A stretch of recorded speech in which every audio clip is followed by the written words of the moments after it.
Welcome back to the B-Side World Podcast. I'm your host, Devin Legaspi. I'm here with some family and friends. I'm here with CJ. Hello. I'm here with Alexander. Ahoy. And we get together and chew the fat. Boys, I wanna... Oh, Emma's out, sorry. Emma's missing because she's not feeling well. It's not the Rona. She's just got a stomach ache. I want to start this podcast with a bit of energy. So I'm just gonna put this on the screen. And do you know the theme song from the Golden Girls? Top of my head, no. Yeah, I don't know off the top of my head.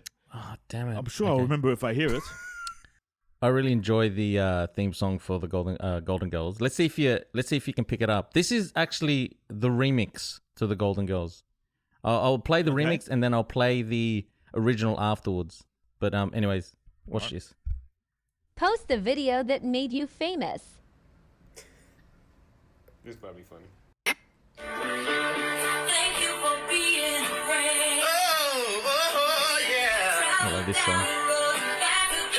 So we started from the bottom, now we're here, girl. Oh yeah. This is my part right here.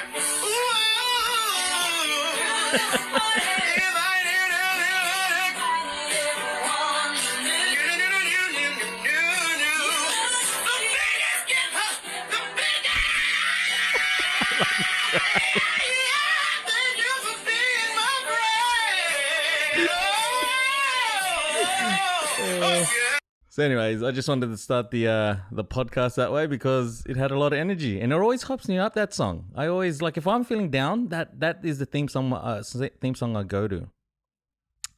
What'd you think? So, I didn't know the theme song. That just confirmed I don't know it at all. Yeah. Very gospel-like voice, very powerful, very gospel-y. Like I can imagine, I don't imagine him singing pop music or even like recording music like gospel. Maybe Broadway, maybe theatre. Yeah. But the biggest thing that kind of struck me is that, I guess, a trend. I'm guessing this is a trend. Post a video that made you famous. I'm not sure actually. Because if it's not a trend, that just means that he just really wanted an opportunity to show off. But if it is a trend, it's kind of a weird one because it's not a trend that anyone can join. It's a trend for people who are already famous to brag about being famous. What? Well, let me ask you a question. Could you post a video of what made you famous? No. Yeah, No. I don't have one either. No. See what I mean? Like, it's not... Oh, yeah. It's not for most people. It's just for people who already have attention to get more attention. Oh, I didn't even think about that. I was just thinking about how good the song was. Do you want to hear the original to the Golden Girls?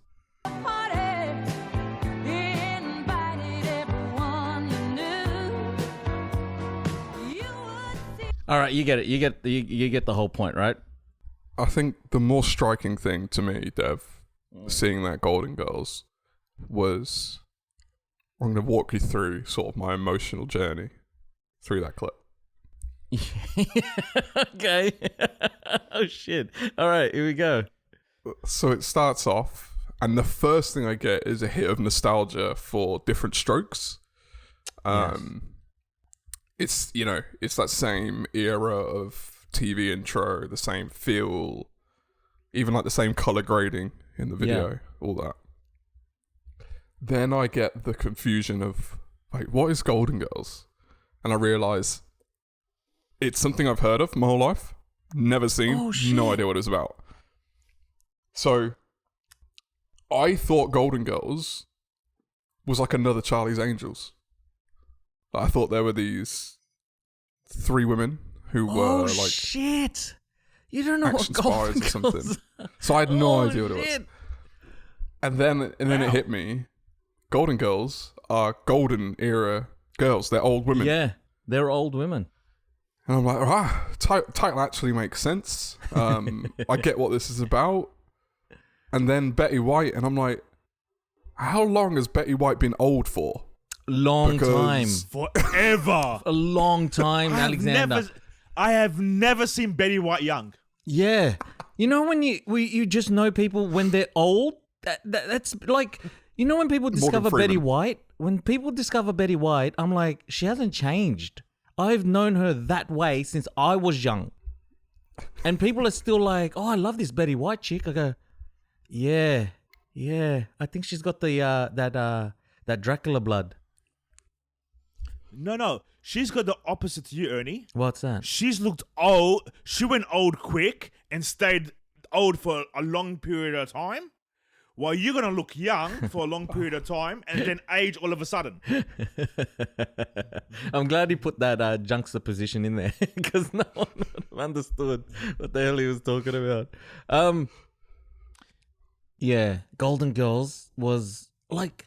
All right, explain to me what you think Golden Girls is about then, Alexander. So, I took it as it's a group of old biddies who have probably been friends for a long time, or if they've not been, they've got a good friendship.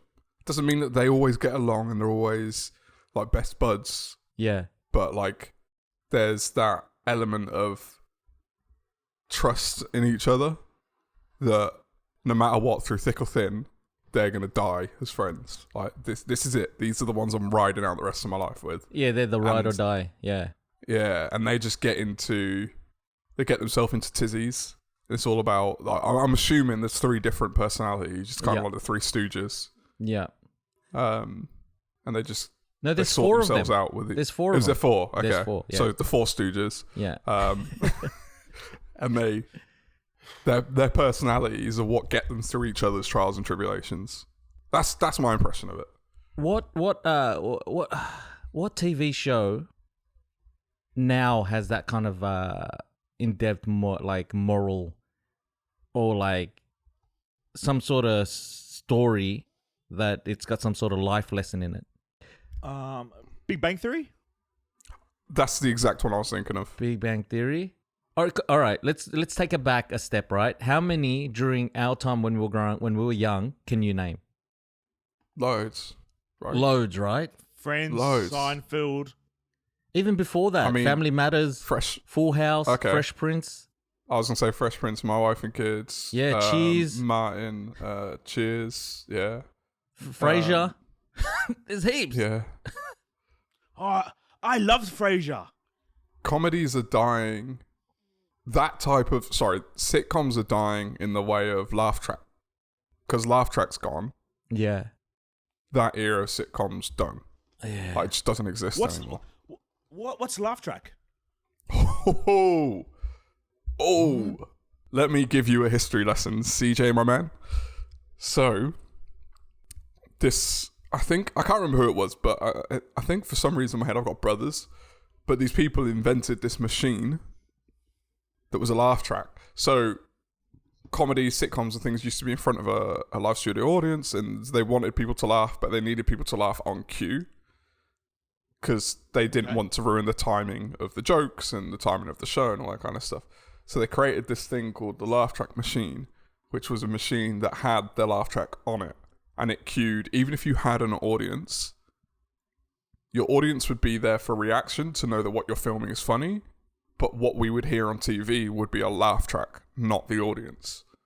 And this so they wouldn't record the audience laughing. No, this would be it's literally, I've watched a thing on this, I can't remember everything, but it's literally a machine that has a specific set of laugh tracks on it, and this machine was then basically used, what's the word I'm thinking, like leased out across the entire industry, and it was used for every single sitcom all the way up until modern day, like the same laugh track machine, the same in intellectual property for that laugh track machine has been used for decades. So when you look at, for example, there's a really brilliant video on YouTube where someone's taken Friends and they've taken the laugh track out of it, and when you watch comedy that has laugh track and you remove the laugh track, it's weird. It's super weird because you know, we're saying like we want our conversations to flow and stuff. Like it doesn't flow. There's no flow because they have to pause for laughter. Yeah. So as actors, they're having dialogue and then they'll stop and pause before they continue what they're about to say because they know there's supposed to be laughter there. And it just, when you remove it, it just makes it you realize how inorganic all the scenes are, the dialogue, the scripting, and that style of comedy now, if you think, like, if you look at The Office US, that was sort of the beginning of the death of laugh track comedy. And the reason I use the US one is because it was way more popular than the UK one. Speaking of Office UK, Ricky Gervais, did you see he did another show where he was mentally disabled? Yeah. Yeah. Man, that was funny. Yeah, I haven't watched it, but I guess it's funny. Same. His humor's. You haven't watched it? You know his humor. Can I tell you his humor It's is like it's confrontational because he attacks, like he goes into the situation. He's not afraid to actually go into the situations and stuff. Because I was watching another sitcom that he had, was extras and stuff. And like there'd be an awkward situation, and instead of running from the awkward situation, he'd actually enter the awkward situation. And I'm like, this guy's like, all right. For instance, right, the episode that I watched, he was trying to sleep with this girl, but this girl's really, really religious. Anyways, the girl invites him to a date where he thinks it's a date, right? Anyways, it's a prayer meeting. So he ends up, right? He ends up going to this prayer meeting. Anyways, it pans across. And because he hasn't been in a date for a while, you see him in this white Travolta suit.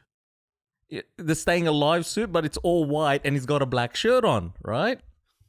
And then so he gets caught in a lie because the lady before that asked, what religion are you? And he goes, Catholic. I'm Catholic. Yeah.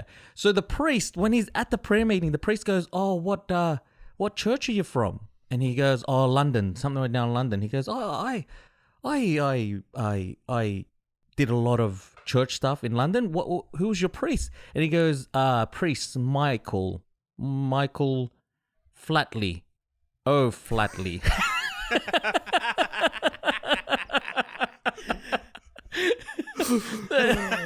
And it was just shit like that. Like he's in that awkward position, but he doesn't run away from it. It's like, I'm here. How do I deal with this situation? I don't know how many times when we get in awkward situations, we're just like, we don't enjoy the awkwardness of that situation. I think if we did enjoy it, I reckon the outcome would be a bit different. Like imagine just like owning the awkwardness. You're like, I'm going to lie to this priest and I'm going to go flat out. I'm going to flat out lie to this priest. I'm going all in. I'm going all in. I'm pushing over chips in to the slide. I didn't actually understand his genius until watching that scenario unfold. And I was like, this guy is a freaking genius. Okay, on that. So, are we there? Are we at a point with comedy? Are we at a point where it's transition, it's never going back? Or is this like a temporary blip? Will people get over the offense? I think it's a temporary blip, and what's going to happen is you're going to see a reverse, an overcorrection. Like we've had an overcorrection in one path, now you're going to get an overcorrection in the opposite end, where they're going to be saying shit they really shouldn't. So I did see, what was I watching? I was watching something yesterday. And they were basically hinting at the idea that the next generation, Generation Z, I think it's Z, or maybe it's the one after, but they're showing that they're more fed up with the PC-ness. So, because I always think it's overcorrection. I always think it's like that generation that's driving a lot of this. Like it's not, I don't think it's millennials that are really pushing for a lot of stuff. I mean, I think there are the younger millennials, but I don't even think it's the younger millennials. I think it's people, because millennials now are there's different categorizations of millennials, but I always stick to up to about 96 Because I think after that, you just grew up in a completely different time. Like, internet was so a part of your life. So if you said 96, that's 25. Like, we're talking millennials are late 20s on. I think the people who are really pushing are late teens, maybe early 20s, are sort of pushing a lot more in terms of, for example, how many people do you know, even whether you know them personally or whether you know them through the internet or fame or whatever, who have pushed gender pronouns? What do you mean by gender pronouns? They and them. It's not a he or she. It's not a he or she. It's they or them. Oh, is this what it looks like when someone just doesn't use the internet? Yeah. Oh, okay. Yeah. The fact that this is bewildering you. I just say he or she, mate, to be honest with you. But do you know? Are you aware of the gender pronouns thing? What is it? Wait, can I preface before you start explaining it, Alexander? CJ, please don't react in a way that will offend people because it is very, very touchy subject. So when Alexander explains this, I'm giving you pre-warning to not say the shit that. So wait, let him explain so what I should count it. I'll count 10 seconds before I talk. Yes. Or maybe 20 seconds. All right, Alexander, give us your best. Okay, so gender pronouns, in its essence, is the idea that it's fine to call someone he or she based off of your observation of them. So him, her, he, she. However, if they correct you and say, that's not, I don't go by that gender pronoun, they can give you an alternative. And then you respect that. And an alternative that is common is they, them. Which would be, instead of you saying to Dev, he, she, you'd say, or he, him, you'd say they, them. So if I was talking about Dev, it's always hard to come up with examples for the pronouns. I was talking to Dev, and they told me that they like to wear hats. Instead of he told me that he likes to wear hats. Yes, Siege? See, me personally, with they and them, like, if I say, oh, look at them, I feel like I'm being discriminative. Like, because I'm looking at them as them. Do you get what I mean? Yeah, it's like you're ostracizing them. Other. Yeah. Yeah, like, you're not really looking at, like, I'm not sure how to explain it. Like, I'm just not. Yeah, I understand what you're saying because those words were used as like in racial terms. They were like those people, them people, they were, they did it. That's why it's weird when I'm hearing the they and them in the gender. What is it called? The gender. Gender. Whatever, right? So those words were used in racial. Yeah, to discriminate. Yeah, to actually separate people. And now you want us to use it. You're changing the meaning for us that we've known it for so long. I think, and it makes me feel uncomfortable because I feel like I'm being discriminative towards. It's not inclusion. It's not inclusion words, if that makes sense. Yeah. Exclusive words. Inclusive. That's the word. Inclusive words. Yeah. So to give you another twist on the confusion, is they're also plural, not singular. Typically, they've been used for plural. Like, them is a group of people. They is a group of people, not an individual person. Now, I had an experience for the first time since this whole conversation where someone was referring to someone with they, them as their pronouns, and it wasn't a conversation before that happened. Because normally, this is still so new as a concept that if someone's going to be referred to as they or them, there's normally like a disclaimer or a preface beforehand. Oh, by the way, this person goes by they or them, and then you have a conversation about them or with them, and you use those pronouns. So you're mentally warmed up, ready to expect that. But then I was watching Philip DeFranco, and he was referencing about, I think it's Trisha Paytas. This was like a couple weeks ago. And he didn't mention anything about the gender pronouns. He was just talking about her and talking about a situation she was in. And it was a situation with her and another person on, I think it was like the H3 podcast or something. But they've been working together as a group. And by they, I mean both of them. Yeah. And there was some conflict that was going on. And the guy, Ethan, the co-host, has like a team of people. Yeah. So I know there's a group. And the conversation was related to him and his team. And then Philip was talking about Trisha. But he kept saying they. So in my head, it took me until like the end of the segment that I realized he was talking about just her. I thought he meant her and her team. Because we were talking about him and his team. So he must be talking about her and her team. Yeah. But he was just... And then there was some phrasing that made me realize he was talking about just her.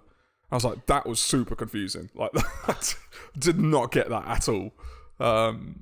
So I find that side of it, beyond the exclusion and discrimination, I find even just to understand who you're talking about quite difficult. Because you're actually changing the definition of how we use it in a sentence, aren't you? Really? Yeah.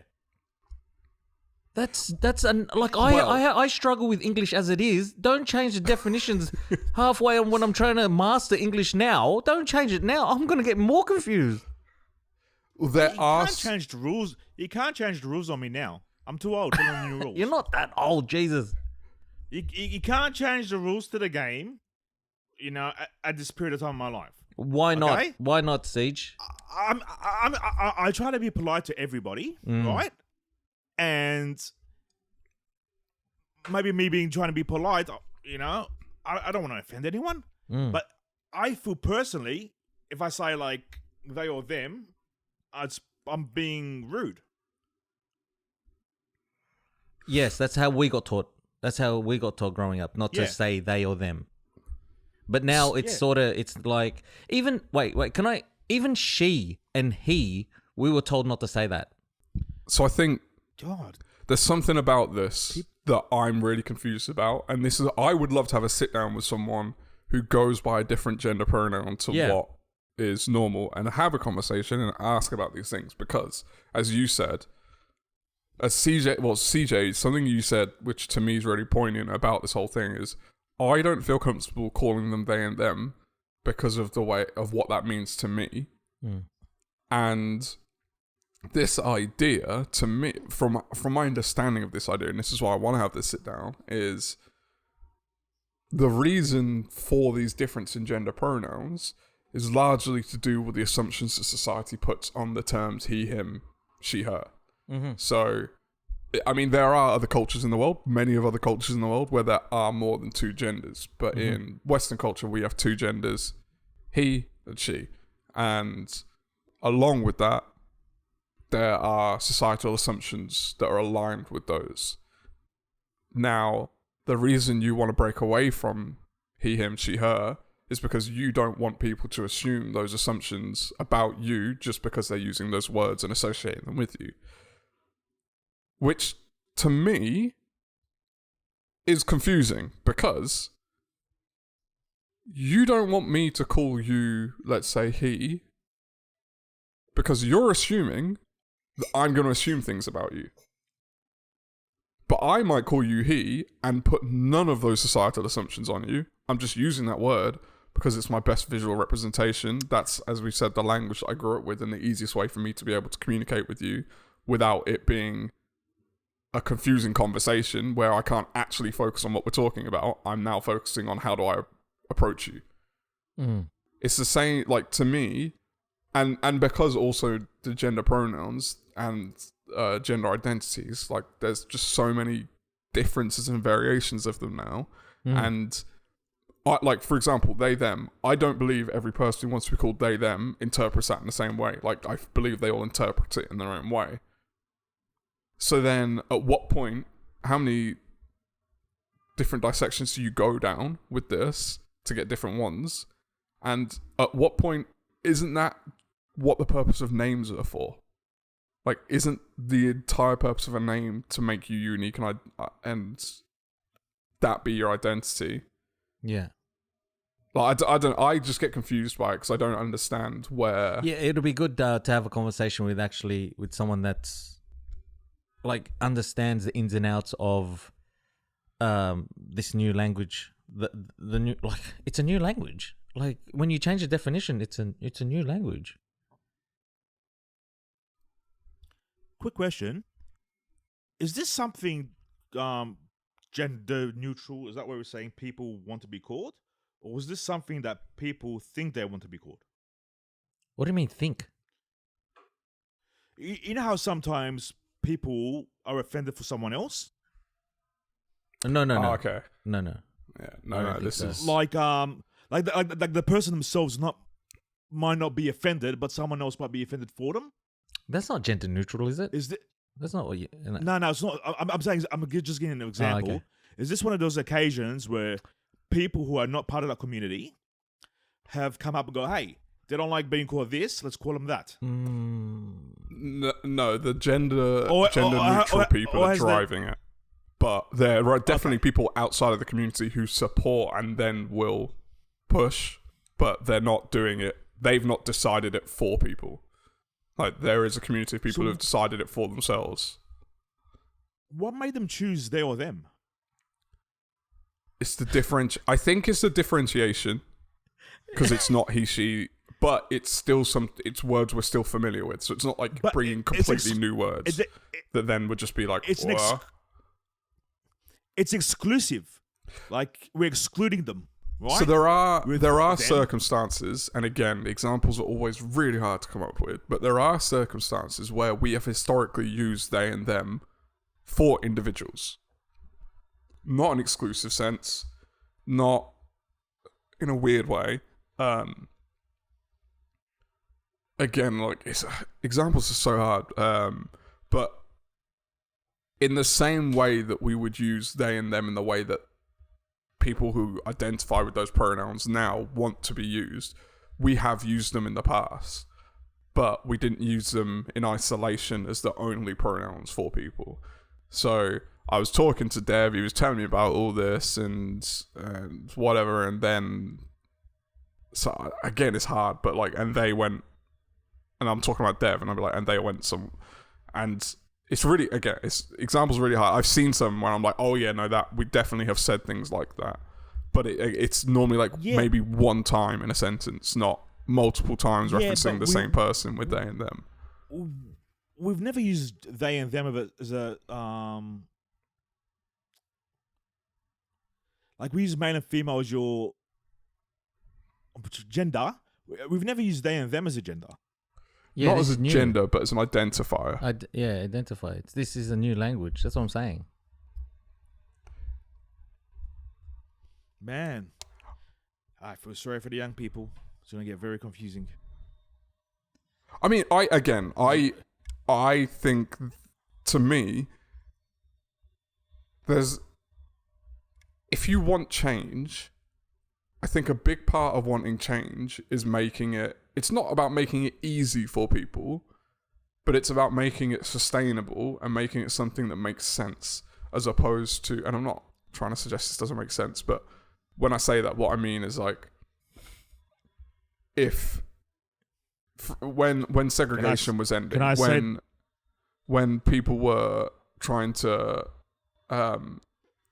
increase the rights of minorities, they didn't do that by trying to introduce things that were a different way to the way society worked, but they didn't do it in a way that was different to things that were already in place. They just increased the scope of who had access to those things. So it wasn't like, as black people, we want to be able to do this thing that hasn't been done before. It's just, as black people, we want to be able to do this thing that other people already do. So to me, this is why I say names. Like, it can be overkill using a name a lot of times, but it's more natural. Like, if I wanted to talk about Dev, I was talking to Dev, and Dev told me he likes to wear hats, and Dev really likes these kinds of like. That's a much easier transition for me to be able to do that. Use the name instead of he or she. Use the name. Oh, right. Okay. And then you eliminate all he, she. You eliminate any assumption, because if I'm talking about Dev, they don't know if I'm talking about Devin or Devon, or they don't know if it's a male or a female. It doesn't matter, because again, name. like, they're trying to remove that anyway. Right. So that's where, to me, and also the thing about Dev is that removes all assumptions, because I guarantee you, if you want to get away from societal assumptions by taking away he, she, him, her, he, him, she, her, you're just leveraging way more assumptions on you by going by they, them. Because every person that you don't want to assume something about you are going to be the exact people who assume everything about you by being called they, them. Whereas the people who will cooperate and call you they, them are the people who never assumed anything by you to start with, by calling you he, him, she, her. If you go by they, them, there are people out there who also assume you're a vegan at the same time. Like, this is what I mean. Like, yeah, right. As silly as that is to link those two things together, does that shock you that exists? That mindset exists? No. This is what I like.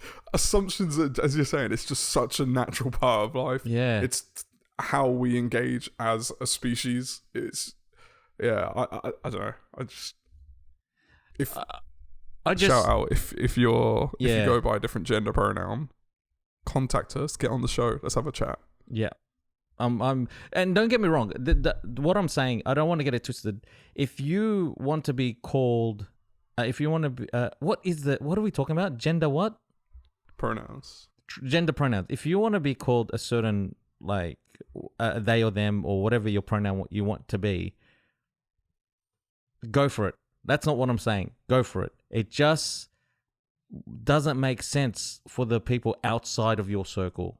Like, it will take a long time for us to understand how to use it.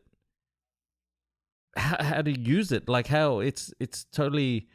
Yeah, I don't know. We'll have a conversation. Let's have a conversation, right? But the other thing, with the assumptions, I wanted to talk about, just quickly, I think it was the US office, and they were playing, and they had a basketball comp in the factory, and then he picked the only black guy in the office because he thought, oh, this guy would be good at basketball. But he wasn't. He was the worst player on the team in the office. And this is what I'm talking about, assumptions. When you're like, let's play basketball. I know this guy. This guy is going to be a good player. But he wasn't. He was a horrible player. But yeah. I mean, mate, they made a whole film off of that. White Men Can't Jump. Yeah, that's right. Yeah. It's the... I don't know.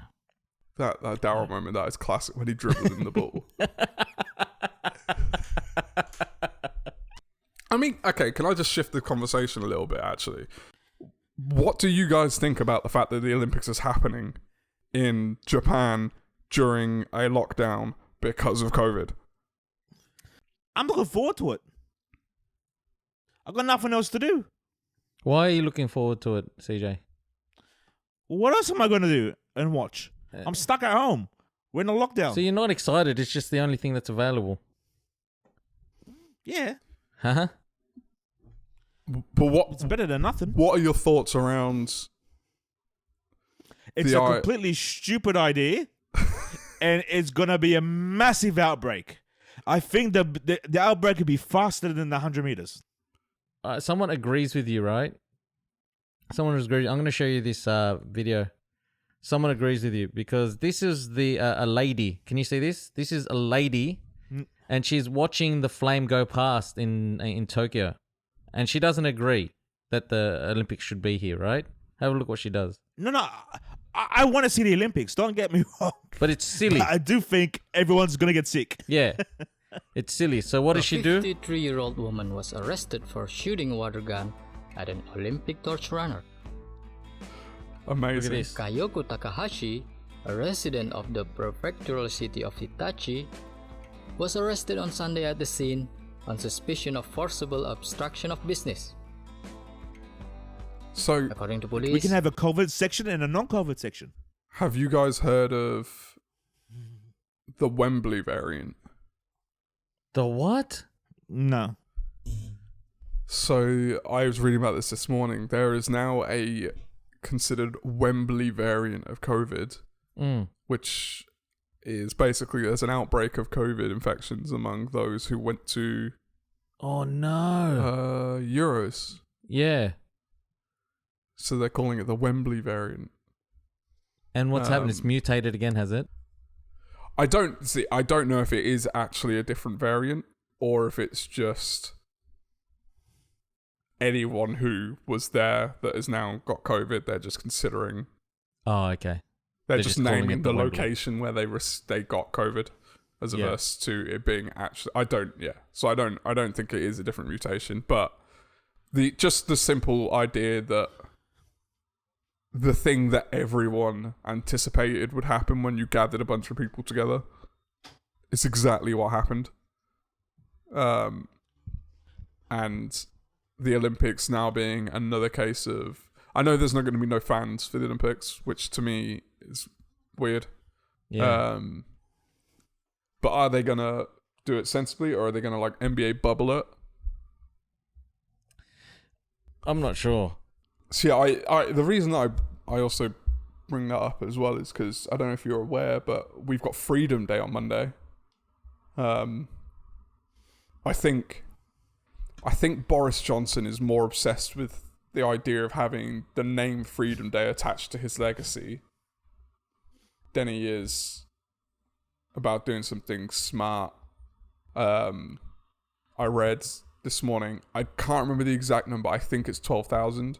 There are 12,000 scientists around the globe who are calling it a really dumb idea to get rid of all restrictions on Monday. Because our cases are doubling, our hospitalizations are doubling, our deaths are doubling. Oh, they're going up again. Yeah. Damn it. And this is before restrictions are lifted. Siege? I can tell you the name after the day after Freedom Day. That day would be called Super Spreader Day. Yeah. Oh, I want to switch topics.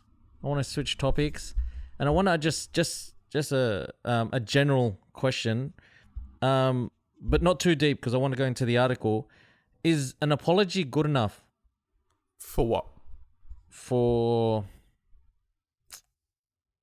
let's all right. So if someone bumps into you in the city, is apology good enough? Yeah. Yeah. Oh, it depends on the bump. If the guy is looking directly at you and he's bumped into you purposely, Yeah. and then gives you like a fake apology, then nah, it's not good enough. Yeah, not that extreme. Just a gentle, just a mistake. A gentle, yeah, a mistake. Everyone makes mistakes. Okay, so if someone says something racial to you, is an apology good enough? Yeah. There's so much nuance to that. For me personally, yeah, it just depends. Like sometimes people don't mean it in the way that they came across. Right. Okay. The apology is more important to me. Is the apology a genuine apology? Yeah. All right. So you've got certain opinions on apology. So I'm just going to show you. I'm going to share this screen. I don't know anything about baseball, right? But there's this man, Shohei Ohtani. He's on this streak of like 30 home runs or something like that. And Stephen A. Smith went on this rant on his show where he said some When I look stuff, at Ohtani, right? he is big time. Babe Ruth, 33 home runs, batting 279. Got a 4-on-1 record with a 3.79 ERA as a pitcher. This brother is special. Make no mistake about it. But the fact that you got a foreign player that doesn't speak English, that needs an interpreter, believe it or not, I think contributes to harming the game to some degree when that's your box office appeal. It needs to be somebody like Bryce Harper, Mike Trout, those guys. And unfortunately, at this moment in time, that's not the case. To actually watch you, okay, I don't think it helps that the number one face is a dude that needs an interpreter so you can understand what the hell he's saying in this country. And that's what I'm trying to say. You know, in other sports, Max, like basketball, you notice, Dirk Nowitzki was German and Manu Ginobili and others were from other places. And guess what, Max? They spoke fluent English. You understood what they were saying when somebody was interviewing them. They didn't need an interpreter. It goes a long way. For some reason, with Major League Baseball, you got these guys that need those interpreters, and I think that compromises the ability for them to ingratiate themselves with the American public, which is what we're really talking about. So he goes on, and he says all this stuff, right? And then at the end of it, the show, he must have got heaps of backlash, right? So he sent this apology out. He said, "Let me apologize right now as I'm watching the things unfold. Let me say that I never intended to offend any community, particularly the Asian community. And especially I'm going to stuff this up, SHOHEI OHTANI himself. As an African-American, keenly aware of the damage of stereotyping has done to many in this country, it should have elevated my sensitivity even more. Based on my words, I have failed in that regard, and it's on me and me alone. Ohtani is one of the brightest stars in all of sports. He is making a difference. I screwed up. What else does he say? Albeit unintentionally, we're clearly insensitive, regrettable, rah, rah, rah. He goes on. The comments on this page from the Asian community, the sentiment was that it was a backhanded apology. It was a backhanded apology. He kind of used I got an Asian friend, so I can't be racist kind of thing with being African American. Yeah, because you've experienced racism doesn't mean you can be racist to someone else. Yeah, that was the juxtaposition that he had there. He was like, I'm black and I've got racism, so I understand you, so I can. This is what the sentiment felt like. I don't know. What? Yeah, like I've experienced racism. I think everyone here has experienced racism. Doesn't mean I can turn around and start being racist towards you two. Because I've experienced it. That's still not right. You can't get what I'm saying? Yeah, 100% I get what you're saying. Alexander? Yeah. I'll just be quite blunt and honest about this. My opinion of Stephen A. Smith is he's 100% out for himself at all times. He only cares about himself. And it's very obvious in the way that he reports things and very obvious by the way that he communicates things. Look, at the end of the day, him saying that, let's go beyond the racism. Let's talk about what his point was. Because the guy, regardless whether he needs a translator, does not impact his ability to play the sport. So it's not bad for his game. Yeah. The guy, if people want to like him, if people want to purchase things about him, his merchandise, his jersey, whatever, they will. Yeah. So that translation doesn't impact his branding. The only thing that barrier impacts is media access to him, because it makes that conversation more difficult. Oh, right. And Stephen A. Smith is part of the media. And this is something, I love the fact that he threw in the NBA to try and make it a difference maker, because they've talked about this for the past 2 years, especially in the last year, where they're talking about who's going to be the next face of the NBA, because of LeBron, is going to be aging out of being in that role at some point. He's going to leave the league. And the amount of times they've talked, is it going to be Giannis? No, he's foreign. Is it going to... And Giannis can speak English. Weird. Is it going to be Luka? No, he's foreign. They want it to be an American-born person. And the reason they want that...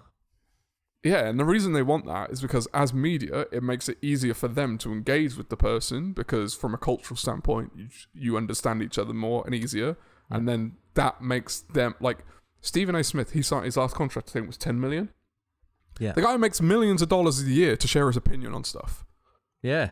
He literally adds no value to the industry other than entertainment in the way of his opinion. And if he can't engage with people, Joe Rogan, that makes his opinion less valuable. Joe Rogan was against him joining the MMA commentary.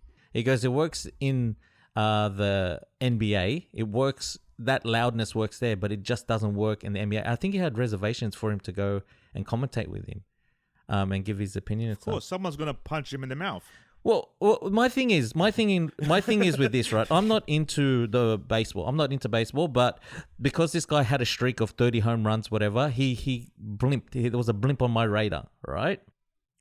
I never heard of him. Me either. I've never heard of him either. But like, I saw some clips. He's a giant of a bloke. This guy. He pitches and he bats. Like That's pretty right. So my thing is, as a I don't even call myself Asian Australian. I call myself Aussie, right? So, but when you're a kid and you see someone on TV in a sport that you don't normally see, like when you see someone, like when you see with someone that looks like you on TV, and you go, yeah, man, he's playing baseball. Well, I can play baseball. Like, this guy made it. You know what I mean? It's like, I know it's big in Japan and in, I don't know if Korea, but it's big in Japan. But it's a whole subconscious thing for kids growing up. And like, I started thinking about, there was a movie, was it Jesse, who's the first Black American in baseball? Jesse, Jackie Robinson. Jackie Robinson. And the impact Jackie Robinson had on kids growing up would have been massive. To see you know what I mean? So I'm not saying what's his name before I ruin it. Mate, you've butchered that name about 4 times. You might as well just continue. SHOHEI OHTANI, the impact he has on any Asian American kid growing up, or any Asian an Asian Japanese. If a Japanese kid sees it, they're like, oh shit, you know, like this is. And not just that, you may be able to market the sport to a whole new country. Like, oh, it's big already, I think. Maybe there's some Asian countries that aren't really big onto baseball. Yeah. Right? Now they're seeing someone with similar background, similar upbringing, succeeding in that sport. It might open up channels for him as well. So that's why I brought up. Yeah, you're right, CJ. 100%, you're right. But I wanted to bring up. That's why I brought up the apology. The apologies. The apologies that people give. Is it enough? Like that one, no, it's not enough. Oh, is it circumstance, situation by situation, or is there like? Yeah, right. I think it is. I think it's just how sincere it is. But two things that I'm acutely aware of is, one, if you commit your crime, quote unquote crime, on TV speaking with your voice, you should apologize on TV speaking with your voice. Yeah. Doing it as a written apology removes all sincerity to me. And you can do that as an addition. He's actually not even apologizing to him. Yeah, he did. He did. He apologized to him. He put his name in capital letters. Yeah, but like, apologize to, like, if I did something to you. Oh, as a man. I would say, right. I would say, I'm sorry, mate. You know. Yeah. Like my bad. I misread the situation. My bad. With apologies in general, I'm gonna final answers. Alexander is saying apologies is good enough in most situations. If there's true sincerity, yeah. If the sentiment and the feeling behind it is true, then you're happy with that. Yeah. And CJ, are you saying apologies in general, in most circumstances? I'm talking about 98% of the time. Is it good enough for you? As I said, it depends on the circumstance. Like 98% of the circumstances. Like, if someone's punched me in the face, I'm sorry. Apologies. How often has that happened in your life? Of all the apologies you ever had, I've been punched. A majority of the apologies I've had of all have been sentiment. Okay, correct. right. Yeah, but I'll take them as an apology. Yeah, right. Yeah, because you love taking it to extreme. All right, cool. Yes, cool. I like extremes. All right, I'll have another topic, and I want to get the male perspective of this, right? Because Aren't we all male? yes, but Emma's not here, so next week I'm going to bring this. I'm going to bring this up again. I'm I'm gonna bring this up again. So I want to get the male perspective of this, and then next week when Emma comes on, I want to talk about it again and see what she thinks. Because so you want to get that female perspective? the female perspective. So I just learnt about transaction. Oh my gosh, hang on a sec. I'll put it on the screen so that Alexander can say the word. before you butcher it. No, it's not. It's thing. Can you see that the top, the title? Transactional. Your butchering skills have been out tonight. Transactional. I want to talk about transactional relationships. Right? Meek Mill tweeted or whatever. He said, "Shit should be a crime."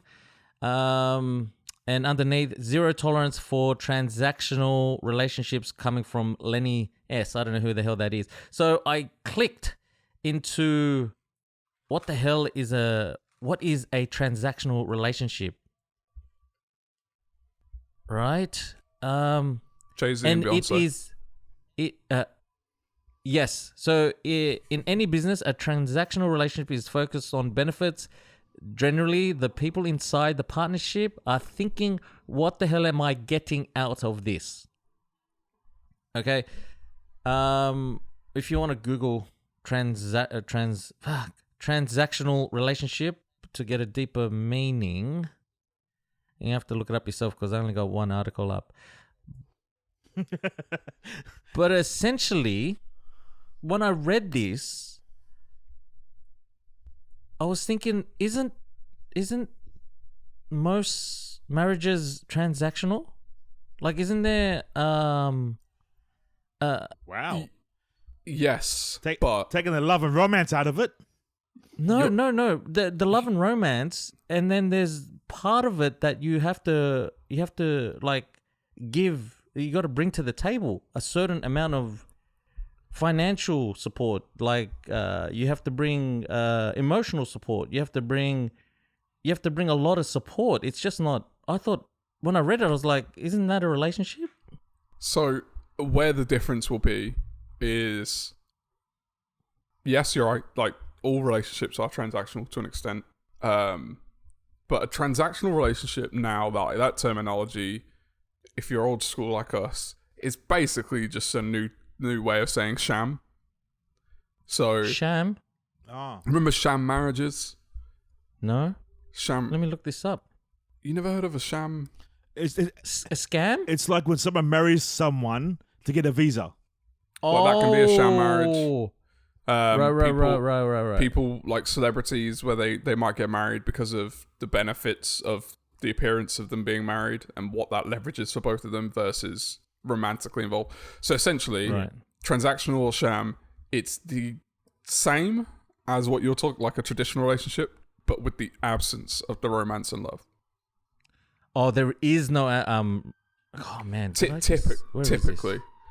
Like, Right. I mean, you could have a transactional where there is sort of an affection, but then that just makes it a normal relationship. But you might even have a situation where you're actually, like, you really like each other platonically, like, you're really good mates. Yeah. You get along really well, but there would just be benefits to you making it a relationship and what you could leverage that way. Does a marriage like at some point transition into a transactional relationship? Like, it started off, that was the basis, but at sometime, like, does it go, what can you do for me? What can I do for you? Does it ever turn into that kind of relationship? I like that the married man's asking the two non-married men. Well, I'm just asking from the single man perspective. I was thinking in my head, why is he asking us this question? Shouldn't he be asking himself? Because, like, okay, so if when we first started and we got together because it was love and, like, there was the emotion behind it, and then afterwards it came to a point where it's like, okay, like, we have that's the base, that's our base. Now where do we go from here? Like, that's good, but now I have to, like, we have kids now, so I have to focus more on providing for the family now. So, like, that romanticism and all that kind of stuff, we should prioritize that, but at the same time, I got to make sure that certain levels are met. Like certain... Yeah, but is the love still there? Yeah, the love's still there, but it's like Well, the priority... with a transactional marriage, there's no love. It's all what can you do for me and what can I do for you. That's the massive difference. But the priority, that's what I'm trying to get at. The priority isn't... The priority is to get... Priorities will always change. As long as the love is still there, that's all that matters. And how did I become the one talking about this? CJ giving the love advice. Because I don't think you fully... Jeez. I don't think you fully understand the like when you say, like, as long as the love Go, is still Alexander. there... School him. He's tired of I you don't now. think... I don't think you fully understand it, though. Like, once there's certain... I don't think you understand. You're the only married one here. Okay. We should be asking you advice. I'm trying to mediate between you two. I get where you're coming from. And this, by the way, again, coming from a man who's not married, so I have no experience in this. I get where you're coming from, Dev, and I get where you're coming from, CJ. Dev, to your point, Yeah. your initial foundation relationship has to be based on attraction and emotion, which may develop into love. Has to be based on that. Otherwise, it just is transactional from the get-go. Like, if that's not what's drawing you together, then it is transactional. So Right, if it's not okay. transactional, if it is based off of emotion, love, all these things, you base it off of that, and that is your largest priority because you don't know each other. You haven't lived with each other, you haven't developed with each other to the point where other things become priorities.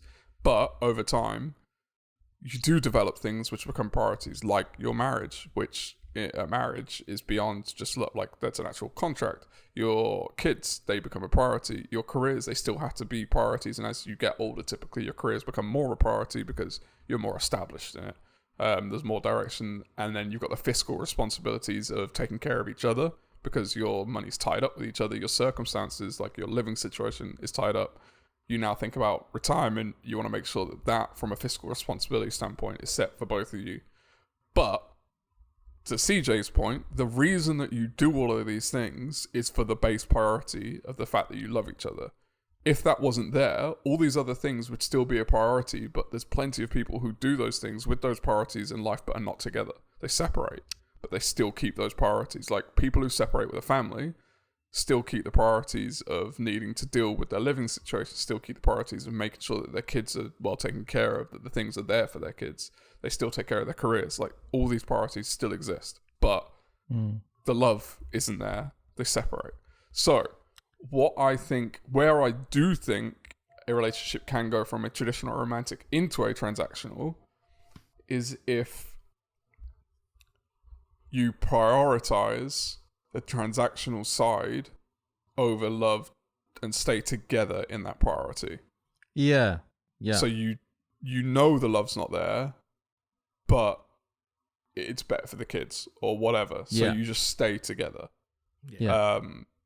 But I think it's easy to slip into a transactional relationship as well. Yeah. Even if the love can potentially be there. It's not that there's any reason the love's not, like, sometimes the love's not there because one person was had infidelity or whatever it is, but they just choose to stay together. But sometimes the love can go away, not go away, it can go away. And I don't even think that's because that's the nature of how relationships evolve over time. But because it's really easy to ignore the effort it takes for that to be a priority. The reason why, like, we get, the whole puppy dog phase, you go through that and you're really in love and all these kinds of things. It's because you Puppy do dog? things. Puppy love? Puppy love, that's the what I meant, sorry. I was like, puppy dog. Puppy dog. Puppy Yeah. love phase. The reason why you go through that is because you do things which foster that. And the reason why that goes away is because you stop doing those things, not because... Yes. But So don't get me wrong. This is, I'm just trying to get it from the perspective, like, because my outlook on life is totally changed. So my priority is always family first and everything else is secondary. But like Alexander said, there are situations where they go from, like, love was the base, and like I agree with you, Siege. As long as love is there, but sometimes people change from a relationship to a transactional relationship, and Alexander brought some stuff up that why that happens. But I wonder if people know, if they're aware of it being a transactional and they're just lying to themselves, or they're scared of what's out there, or like that's the point I was trying to bring up. When people they live in a transactional relationship and they don't know it. I don't think. I think you know. And the reason I'll give another example why I think you know. To me, it's the same as people who are unhealthy to the point where it's impacting them, like medically impacting them or something. You don't get to that point unaware. You can slip into it. But you don't wake up one day and go, oh shit, what the hell? Like, I was running 20 miles yesterday. Like, how did this? Like, you don't mentally just. I'm not saying that you don't prioritize it or don't like push it back in your mind, but every single day you're aware that you're not doing the things that maybe you used to do or the things that you should do. Like, every day you know that that's a thing. You may for a split second know it and then purposely forget it, but you know, like, it's not a shock that that's the way your life has gone. I agree with like people on this podcast, Alexander, but I don't know if everyone is aware. I really don't. Because like, I don't know. I see it so often, like with old men, and it's the story repeats itself. Like, they go, I don't know why I didn't take my chances. Like, 1 minute I was running 20 Ks, like you said. The next minute I'm 65. I don't know what happened with my life. And then that's what I mean. I don't know if they're aware. Do you believe I don't know that? if a lot of people are aware. Yeah, I actually do, Alexander. I really, really do. I want to push back on that because... Yeah. Oh, push back, sir. Push back. I don't think that, specifically like talking about health, I don't think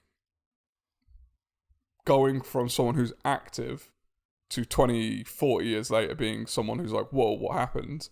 I don't think that's got anything to do with awareness. I think it's got a lot to do with denial. Like, I think denial's rampant among the general population. Denial of awareness?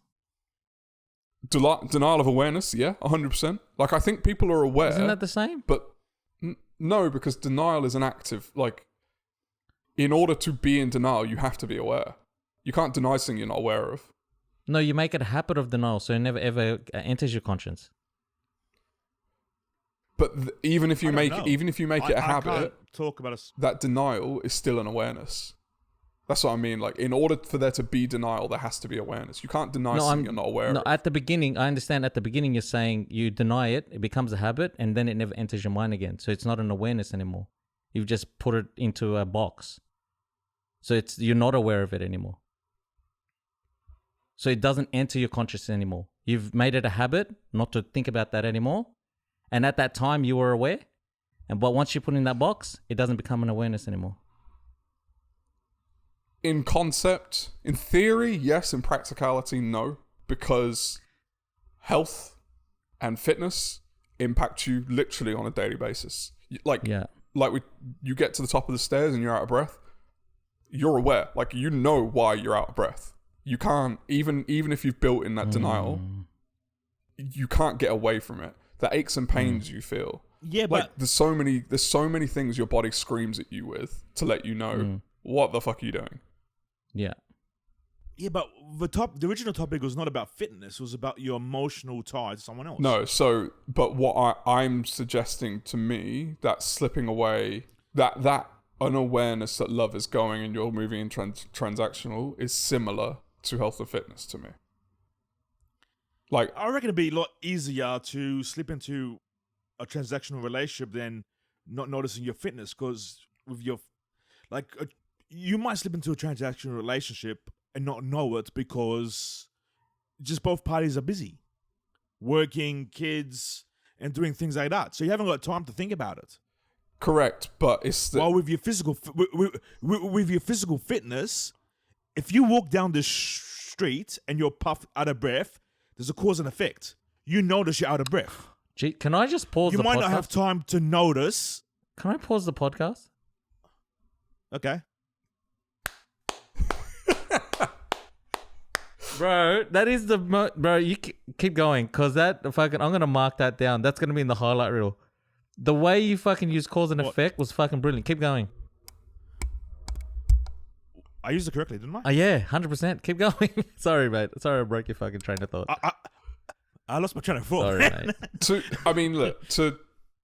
To the reason why I'd call it a similarity, and the reason I get what you're saying in terms of the physical response lets you know with health and fitness, you don't have that clear indicator in a relationship when it comes to love.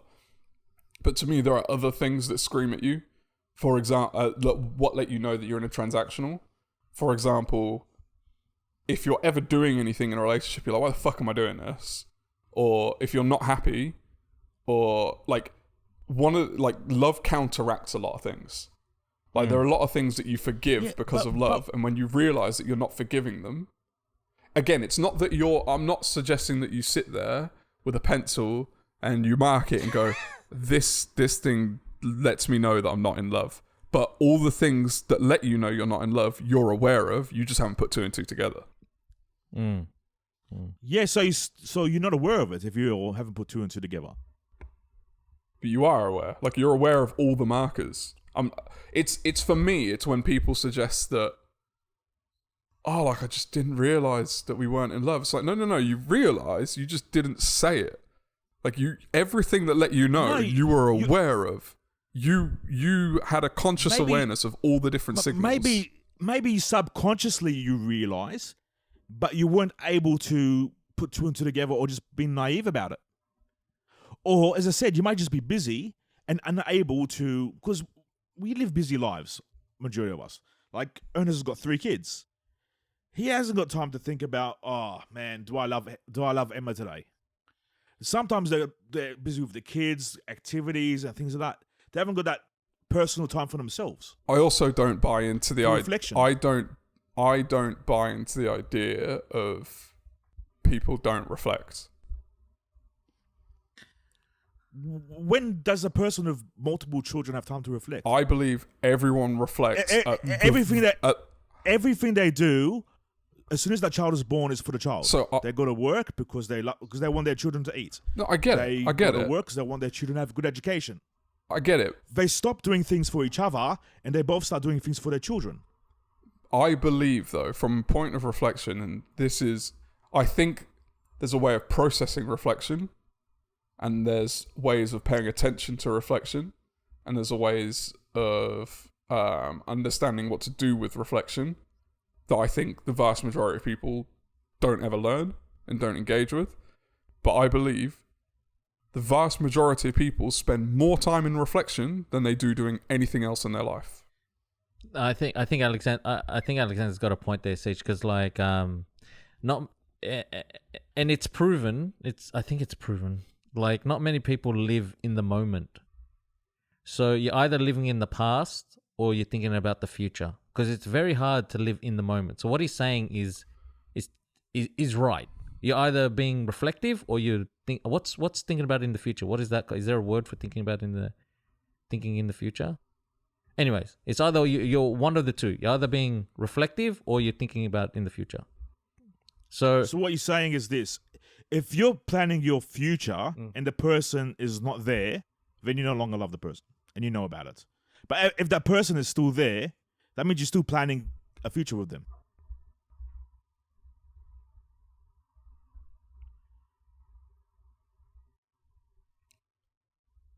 I'm lost. Yeah. Say it again. Me too. say it again. Who's where? If you're reflecting, right? Yeah. On the if you're planning your future and you still have your partner with you in your plans, does that mean it's still no longer, you don't know that it's turned to transactional? So I don't know if this is the point of the awareness part. So like, that's why I'm a bit with the awareness, like, because I said people live in the past or in the future. The awareness is very, very hard because you got to be in the moment of that time. to be aware of what's happening. So because most of us live in the past or in the future, that's why it's hard for me to say that people are aware of what's happening to them. And I agree with CJ when he says that it happens in the subconscious, because we replay it. So it's not at that instance that you're aware. It's fed through the subconscious, and then maybe reflecting when you're driving to work 2 days later or like 3 weeks later. That's when the penny drops. Yeah, so with the whole awareness, it's so hard because we live in such a busy I'll buy life, into that time frame in terms of like when I'm talking about people they know the markers and they see these things and they process the markers, but they don't necessarily connect the dots. I don't mean it like the moment that they fall out of love. Yeah, right. I mean in general. What I mean is I don't think you go 5 years down the line and go, holy shit, we're not in love. We haven't been in love for 5 years. Like, I think that happens, but I don't think people in that situation didn't know that was happening. I think they've known that's been happening for a long time. They just have refused to acknowledge it. Yeah. Because I think saying it is a whole different kettle of fish. Like, once you saying it makes it real. I agree with that. Yeah. So, maybe they just don't realize that they're falling out of love. So just like confession, this was part one. Ignorant. And then confession part 2 will be next week when Emma comes on and we talk about transactional relationships. Transactional. Jesus, what's the confession part 1? I just want to, as we're wrapping up and signing off, I just want to let you know I'll be coming next week with a thorough review of Space Jam: A New Legacy, as I'm going to go see that in a few hours. All right. Well, we might watch it as well then. I'm excited. Yeah, I might watch it as well then.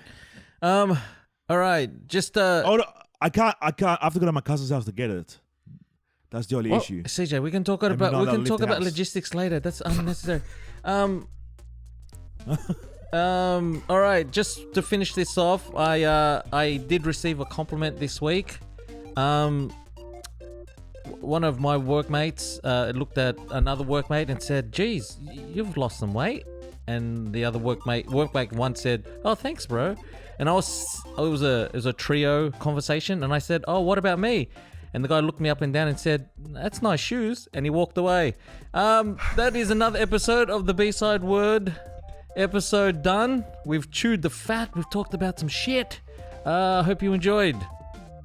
Bye. Peace. See ya.